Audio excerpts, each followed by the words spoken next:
Lions international district 32-32B3ની 3 club આર્ટિસન મંગલ અને સરસપુર સાથે લિયો club of આર્ટિસનના પ્રમુખ મંત્રી ખજાનચી તથા બોર્ડ ઓફ ડાયરેક્ટર્સની શપથવિધિ અલિનિયા બેન્ક્વેટ ખાતે past district governor lion Harish Trivedi દ્વારા lions past district governance lions cabinet officer તથા દરેક ક્લબના સભ્યની હાજરીમાં ભવ્ય રીતે કરવામાં આવી।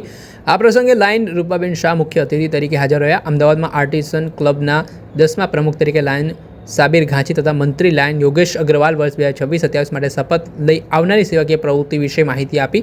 આખું વર્ષ સેવાનો સંકલ્પ એ જ લાયન્સનું મુખ્ય ઉદ્દેશ્ય છે, ધ્યેય છે। મંગલમ અને સરસપુર ક્લબના નવા પ્રમુખ દર્શનાબેન કોટિયા, બિપિનચંદ્ર બારોટ સાથે મંત્રી ઉમેશ કોટિયા અને શિવાલાલ વાડા આ પ્રસંગે પોતાના વક્તવ્યમાં વર્ષ દરમિયાન થનારી સેવાકીય પ્રવૃત્તિની માહિતી આપી। ક્લબ લાયન્સ ઇન્ટરનેશનલના મુખ્ય સેવાના કાર્ય જેમ કે ભૂખ્યાને ભોજન, રક્તદાન કેમ્પ, મોતિયાના operation, diabetes checkup, childhood cancer, environment અને લાયસન્સ ક્વેસ્ટ વગેરે પ્રવૃત્તિમાં શક્ય એટલા સેવાના કાર્યો કરશે।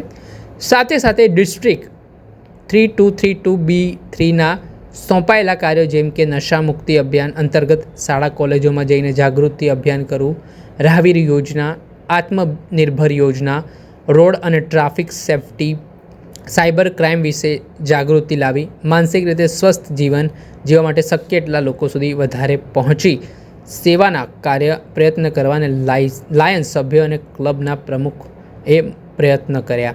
ત્યારે આજે મહત્ત્વપૂર્ણ આ નિમણૂક પ્રક્રિયા થઈ। જોવાનું રહ્યું કે આગામી સમયમાં આ તમામ કાર્યો પર ખૂબ જ શિદ્દતપૂર્વક ભાર આપીને કામ કરવામાં આવશે તેવી પણ વાત થઈ। દર્શક મિત્રો, આવા જ વિડીયો જોવા માટે સ્કાયનેટ મીડિયા જોતા રહો, લાઇક કરો અને વધુમાં વધુ શેર કરો, જેના કારણે તમને સ્કાયનેટથી જોડાયેલા નવા અપડેટો મળતા રહે ને તમે માહિતગાર રહો।